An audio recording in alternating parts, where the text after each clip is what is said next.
მოგესალმებით მეგობრებო, მე მისტერ დარჯო გახლავართ. ეს კი ახალი რუბრიკა არის ჩემს არხზე. მოგეხსენებათ, აქამდე მხოლოდ PUBG-ის ვიდეოებს ვდებდი, PUBG-ის gameplays და რადგანაც არ იყო აქტიურობა, გადავწყვიტე რაღაც ახალი შემომეტანა არხზე. დღეიდან დავიწყებ რაღაც ინფორმაციების გაცნობას თქვენთვის ნაცნობ თემებზე და კიდევ უფრო შეიძლება რაღაც ახალი გაიგოთ ჩემგან, ანუ საერთოდ იცოდეთ კიდევაც ეს ყველაფერი, მაგრამ მოდი ვნახოთ, დავიწყოთ რა იქნება და როგორ იქნება. დღევანდელი თემა კი გახლავთ ჩვენი საცხოვრებელი ადგილი დედამიწა. დედამიწა ვებაპურთია, რომელიც კოსმიურ სივრცეში ბრუნავს. იგი სულთან მრგვალი არ არის, რადგან ზემოდან და ქვემოდანაც ოდნავ შებრწყელებულია. აი, ეკვატორი წარმოსახვითი ხაზია დედამიწის ყველაზე ფართო ნაწილის ირგვლივ. დედამიწის ზედა ნახევარი ჩრდილოეთ ნახევარსფერო, ქვედა კი სამხრეთ ნახევარსფერო. ეკვატორის სიგრძე 40000 კილომეტრია, მაგალითად ჩვენ თუ მანქანით 55 კმ/სთ სიჩქარით ვიმგზავრებთ, დაახლოებით ამ ეკვატორს ერთი თვის განმავლობაში დავფარავთ. ყველაზე მაღალი ტემპერატურა, რომელიც ოდესმე დაფიქსირებულა დედამიწაზე, ეს იყო 57.7 გრადუსი საჰარას უდაბნოში. ეს კი საკმარისია იმისთვის, რომ კვერცხიც კი შეიწვას ქვიშაში. და მაგარი იქნებოდა, წარმოიდგინეთ. ყველაზე დაბალი ტემპერატურა კი -88.3 გრადუსი იყო, ეს ანტარქტიდაზე რა თქმა უნდა. ხმელეთის 1/5 უდაბნოს უჭირავს. დედამიწაზე ყველაზე ცხელდამშრალი ადგილი, იქ არიდან ნალექების უხვადა. ალბათ ყველამ იცით, რომ დედამიწის თითქმის 3/4 წყლითაა დაფარული. 4 ოკეანე ერთმანეთს უერთდება და შეგვიძლია ისე შემოუვაროთ ცურვით დედამიწას, რომ ხმელეთი ვერც კი დავინახოთ. კარგად ვიცით, რომ დედამიწის ზედაპირის მხოლოდ 1/4-ია ხმელეთი და ხმელეთის 7 დიდ ნაწილს კონტინენტები ჰქვია. ეს ხმელეთი კი უმეტესი ნაწილი ჩრდილოეთ ნახევარსფეროშია. ეკვატორის მიმდებარე ადგილებს ტროპიკები ჰქვიათ და აქ მთელი წლის მანძილზე ძალიან ცხელა და თითქმის ყოველ დღე წვიმს. ამის გამო ხშირია ნესტიანი ტყეები, რასაც ჯუნგლებს უწოდებენ და ჯუნგლებში თავმოყრილია, ეს ალბათ ყველამ იცის, დედამიწის მცენარეთა და ცხოველთა სახეობის ნახევარზე მეტი. დედამიწას გარს დაახლოებით 500 კილომეტრის სისქის ჰაერის ფენა აკრავს, მას ატმოსფერო ჰქვია. ატმოსფერო კი დედამიწას საშიში მზის სხივებისგან იცავს, რათა სიცოცხლე არ მოისპოს. ჰაერი უხილავია, მაგრამ მას ქარის სახით შევიგრძნობთ. ჰაერში მრავალი აირია შერეული, მაგალითად ჟანგბადი, რომელიცაც ვსუნთქავთ, ნახშირური რანგი, რომელიც მცენარეებს ჭირდებათ და რაც უფრო მაღლა ავდივართ, ეს ყველა მითის ალბათ, რომ მით უფრო ნაკლებია ჰაერი და ძნელი ხდება სუნთქვა. ამიტომაც ყოველთვის დააქვთ მთამსვლელებს თან ჟანგბადის ბალონი.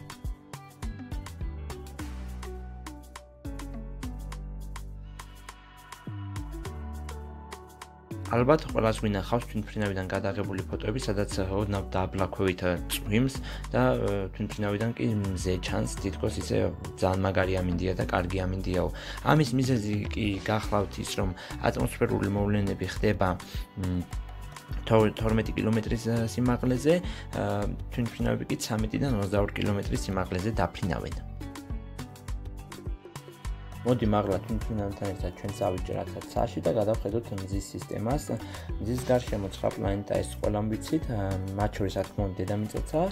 პლანეტებს ორბიტაზე მზის მიზიდულობა აჩერებს, ყველა პლანეტა ერთად კი მზის სისტემას შეადგენს.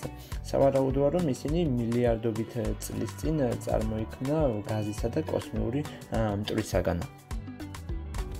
დავიწყოთ დედამიწა და გავეცნოთ დანარჩენ პლანეტებს. ალბათ ერთადერთი პლანეტა, სადაც ამ მომენტისთვის წყალი არის, ეს არის დედამიწა. კი მეცნიერები ძახიან იცით რა, რომ ჩვენ აღმოაჩინეთ წყალი ამ პლანეტაზე, მაგრამ ეს თვად ბოლომდე დადასტურებული და გამოკვლეული არ არის, ამიტომ ჯერჯერობით დედამიწა რჩება ერთადერთ პლანეტად, სადაც წყალი მოიპოვება. მერკური მზესთან ყველაზე ახლოს გახლავთ, ის ჩვენ მთვარეზე ოდნავ დიდი არის, აი ოდნავ. რაც შეეხება ვენერას, ის ისე კაშკაშებს, რომ ზოგჯერ უცხო პლანეტებთან ხომალდი გონიათ, მისი ზედაპირი ხშირი და სქელი ღრუბლითაა დაფარული.